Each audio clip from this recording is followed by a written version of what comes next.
Hello! What's up mga idol? So ngayon, panibagong tatuan at panibagong kagwapuhan na naman tayo mga idols, no?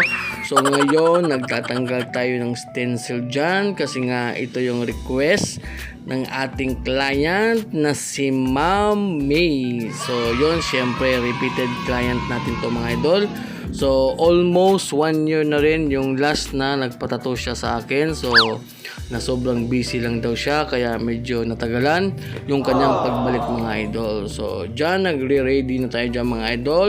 Naglalagay na tayo ng ink. Siyempre yung gamit natin dyan is Dynamic brand mga idol. So solid yan, US brand yan mga idol. So napakagandang gamitin. So yun mga idol. At ito nga pala yung request na design ni ma'am is yung crown.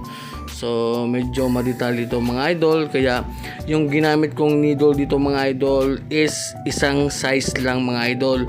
So all the way mga idol using 5RL ng Big Waps cartridges mga idol. So yan yung ating ginamit. At syempre yung voltage natin dyan mga idol is napaka mahina lang. Nasa 5.5 mga idol. So yun, kaya basta ganitong mga madetalye, medyo dahan-dahan lang talaga tayo mga idol. Kasi nga, yun nga, mahirap yan kapag ginawa, no? Alam yan ng mga tattoo artist. So yun, no, natapos na pala tayo.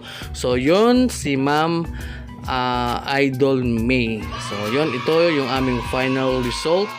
Siyempre after ng 1 oras at kalahati, 1.5 hours mga idol. So yan yung ating natapos na design. Siyempre nagustuhan talaga yan ni ma'am kasi nga napakatagal na daw niyang gustong ipatato yan.